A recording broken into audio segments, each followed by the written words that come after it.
what's black and blue and dead all over you. Dear God. I got you! I got you!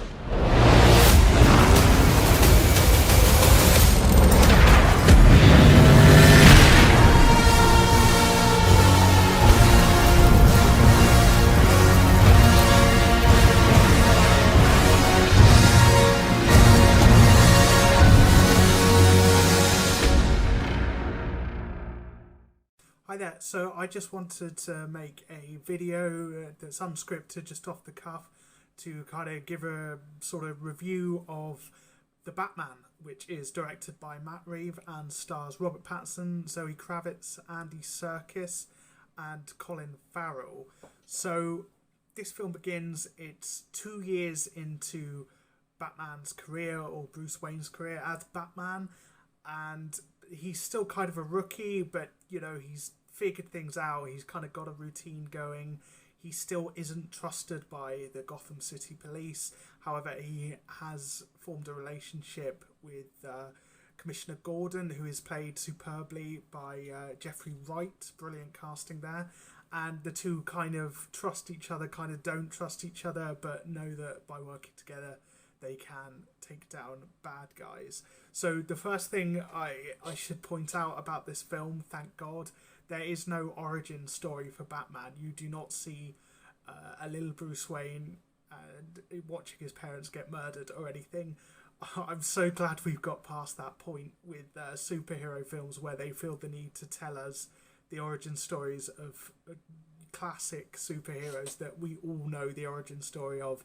I never need to see the origin story of Batman again. I never need to see the origin story of Spider-Man again. We all know how it goes. Okay, we can just jump in and get on with it. I don't need to ever see that again.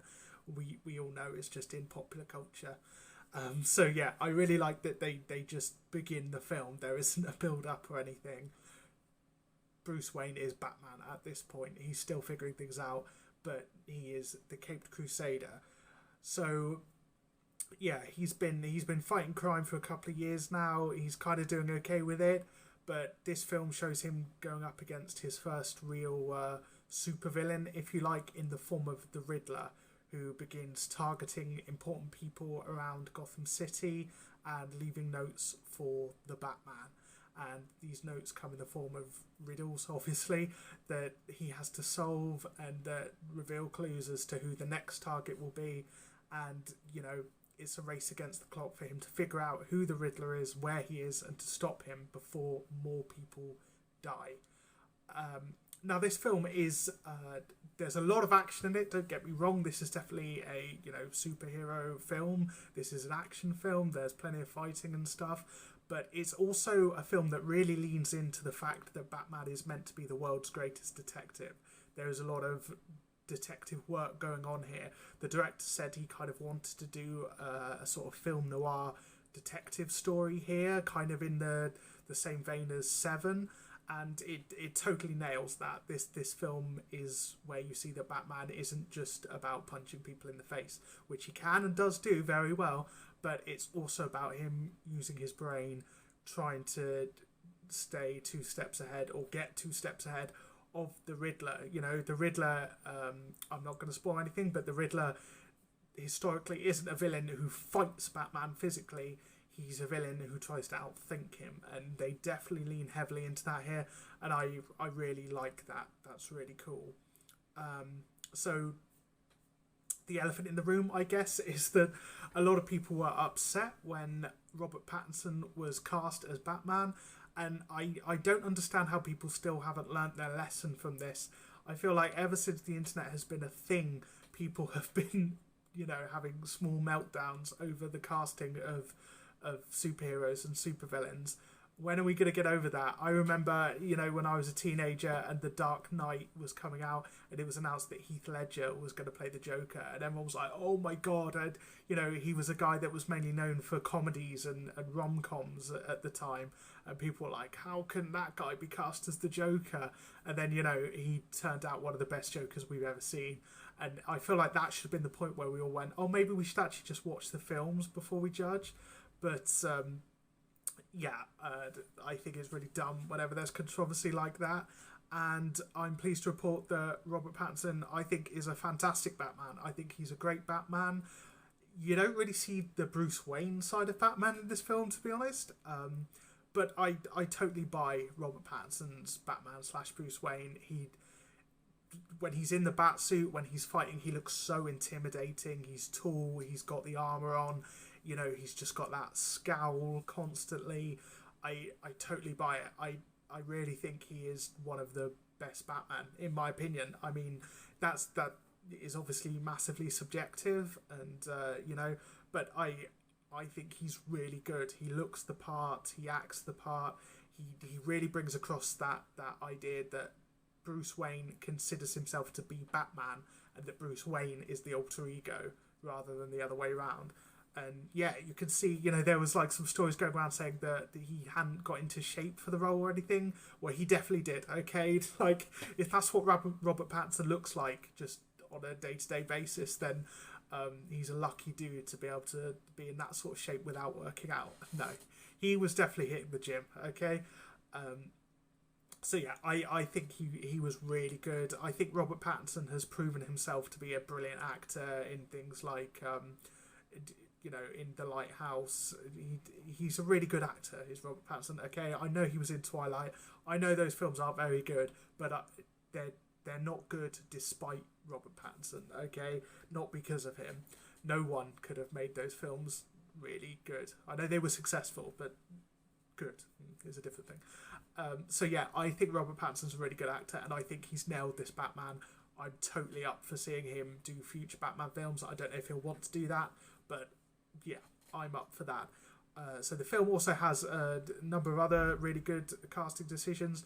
The other main character is Zoe Kravitz as Catwoman. They never really refer to her as Catwoman, but that's clearly who she's meant to be. I think she was really good. Obviously, the most iconic Catwoman to date is Michelle Pfeiffer, and we have seen plenty of other people play the role as well, including Halle Berry. I think Zoe Kravitz was really good. I thought she was really believable. I liked her character. I liked her Selena Kyle side of the character. I would still say, you know, Michelle Pfeiffer is probably the most iconic Catwoman, but I think Zoe Kravitz is totally believable. I'd be up for seeing her in future films. I'd see a spin-off film of her, you know, being Catwoman. I think she was really good. I thought she and Robert Pattinson had good chemistry together. She's obviously, you know, more kind of outgoing than him and a bit more chill, whereas he's really like rigid. But I think they played that really well together. Andy Serkis plays Alfred, Bruce Wayne's butler, and I think this is my favourite Alfred ever. And there have been some really good ones. Michael Caine was a great Alfred. You know, we've definitely had some good ones over the past, but I really like Andy Serkis. I think he's great. Obviously, he's a bit younger than you would expect Alfred to be, and they kind of imply that he is Special Forces, British Special Forces, and you know, he kind of is helping Bruce Wayne to uncover some of these codes and crack some of these riddles. I really liked him. He isn't in the film a huge amount. He's there for sure, but I would definitely, if they do a sequel, I'd like to see him more in it, taking on more of a role. And they kind of imply as well that he's the one that taught Bruce Wayne how to fight and stuff. And I can believe that. I think it's really good. And at the same time, he still serves as that kind of moral compass for Bruce Wayne, you know, who reins him in when he's getting a bit out of hand. We also have Colin Farrell as the Penguin. Now, this is crazy. Like, the dude just transforms. I would never know that was Colin Farrell if, you know, it didn't say it in the credits. He has loads of prosthetics. He looks totally different to Colin Farrell. His voice is just completely different. He does not sound like Colin Farrell at all. I think that dude's another guy who kind of gets some hate sometimes. You know, he hasn't been in some of the best films occasionally, but I think he's a great actor, and he proves that in this.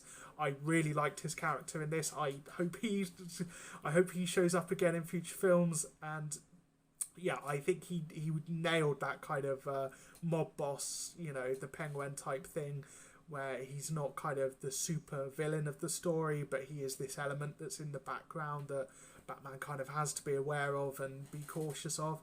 I think he was absolutely fantastic. And then we've also got Jeffrey Wright as Commissioner Gordon, who is just another really solid actor, a really solid choice to cast in this film.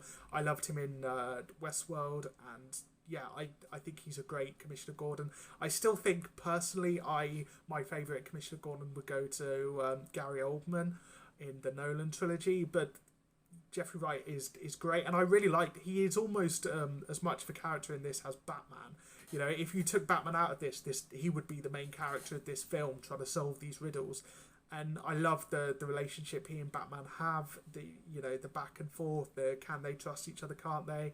And you know, Commissioner Gordon. He's an honest cop. He's a good cop, but he's not afraid to get his hands dirty. Not in a corrupt sort of way, but you know, he's there. He's with Batman interrogating villains and stuff. He wants to get to the bottom of this. You know, so the actors all round I thought were really good, and you're just really solid. There was no bad actors in this film, none at all. And obviously I don't want to spoil anything, so I'm not going to talk about the character the Riddler too much, because you know there's some things that are a bit secret behind that. But the guy is revealed who plays him is really good as well, and I really like the way they go with that in the end when it's revealed who he is, what he stands for, what his goals are.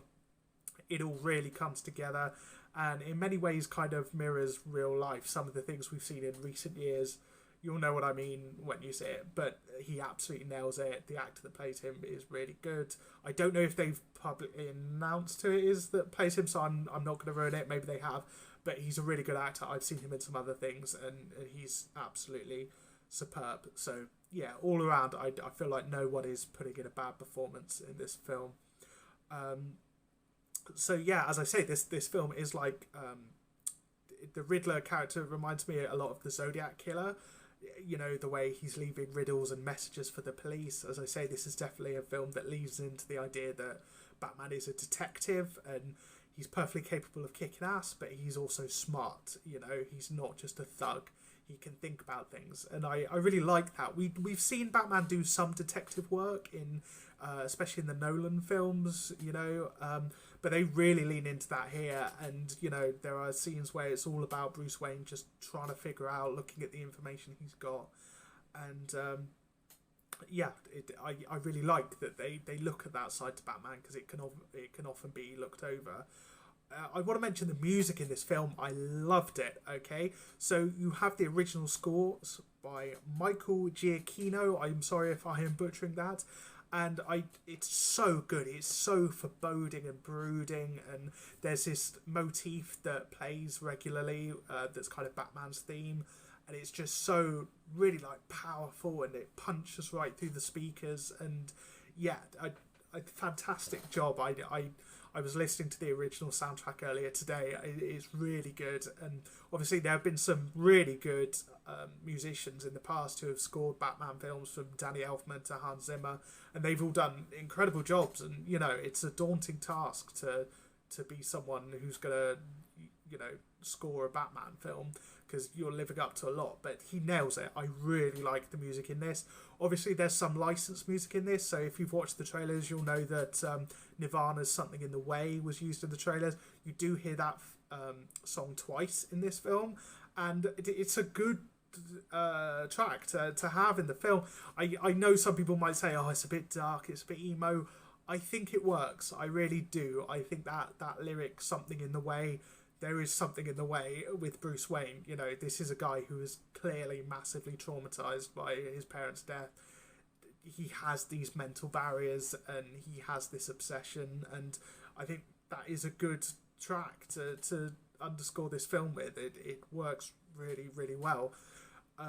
So obviously, as I said, there's a lot of detective work in this film, but there's also plenty of action. Don't worry, this is not boring by any means. This is not like a, documentary. And the action is really good, really good. It's brutal. The camera does not cut away. The choreography, you can tell where it's quite physically a dark film. A lot of it happens at night and stuff. They've used that to help kind of mask the fact that they can't actually punch each other, obviously. But it's still really visceral, and there's nothing like really over the top or gory or anything like that. But it really feels like they are punching each other, when you hear the thud of fists going into each other and stuff. And yeah, fair play to all the actors and Robert Pattinson. They really go for it, and I really like that in this film. Obviously, he's a very good fighter, but he's not superhuman. You see him take hits. He takes some serious hits throughout the film. You see people pull his cape to pull him off balance. He sometimes takes a hit so that he can get an advantage in the fight later on. It's really cool, and it's very visceral, and yeah, I think they did a really good job with the action. And in recent years, I feel like action scenes in films have got better and better. We've seen some really impressive stuff lately, and this is on par with that. I think it is really good, and it kind of feels like it earns it in the sense that you have moments where it's slower and he's being a detective, and then you have these fight scenes, but it doesn't feel overly glorified or unnecessary. So I think that's really good.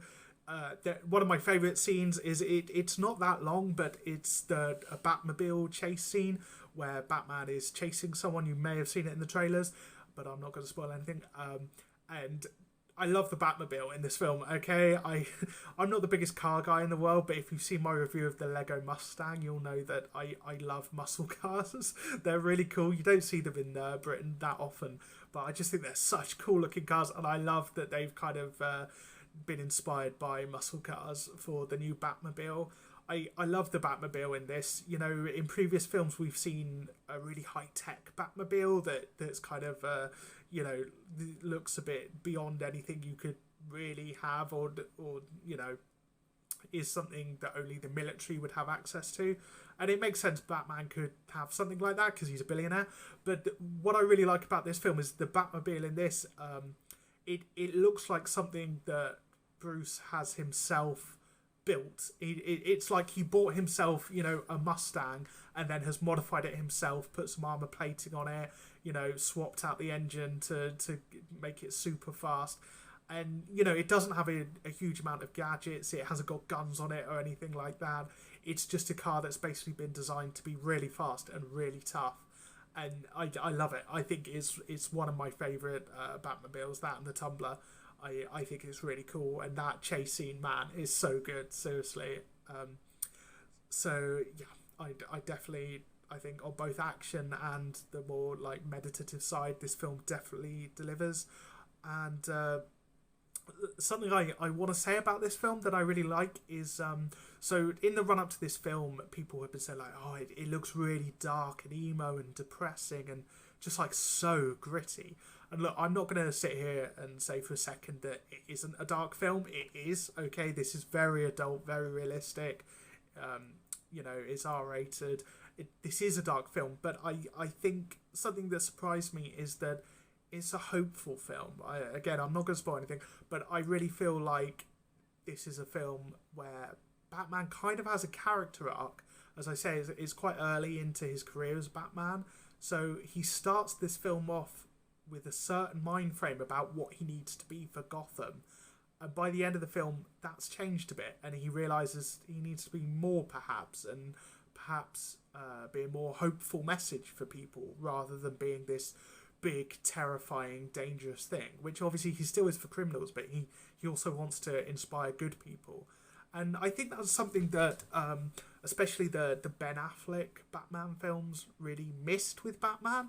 I don't hate Ben Affleck as Batman. I didn't like the films very much, but I thought he looked the part and everything. So, I'm not trying to dismiss that or anything. But I think the writers and stuff, they just want a Batman to be this, brooding, just will mess you up. You even look at him wrong, this anti-hero. And when you look at Batman, yeah, sure, he's a darker character than, say, Superman or something, but he is 100% a good guy, okay? This dude never kills. Like, that's more than you can say for a lot of superheroes like Wolverine or something, okay? Batman, like, massively respects the value of life, even if you're a serial killer, okay? Like, he's a good dude. And I feel like that's something the writers of this film understood, that Batman, although he's dark and brooding, he's a good guy. And I think they really nailed that with this. And I really like that the character of Batman kind of has an arc through this film. It is really cool. So, yeah, in case you can't tell, I really, really enjoyed this film.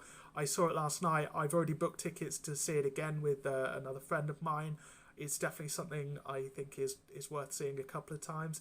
It is long. It's almost 3 hours long.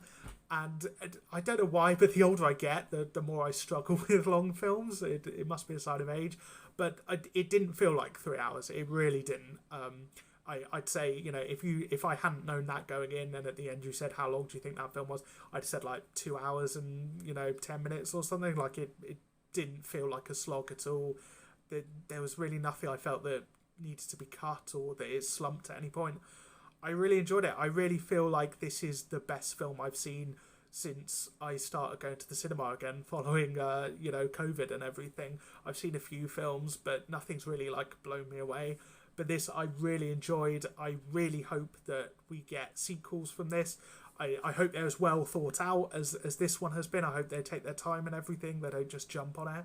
But, yeah, I've heard this film has been doing really well. I think it really deserves that. And I would love to see a sequel because there's potential here. I really like it. Oh, and before I go, I want to say how good Gotham is in this film. I feel like it's almost a character of its own. I love their design of it. It's really, really good. So, yeah, I definitely recommend this. If you fancy going out to see a film this weekend, go see The Batman. It's really good. If you're a fan of Batman and superhero in general, then definitely go see this film. I don't think you'll be disappointed. I really enjoyed it. Kudos to everyone involved, and I hope to see a sequel.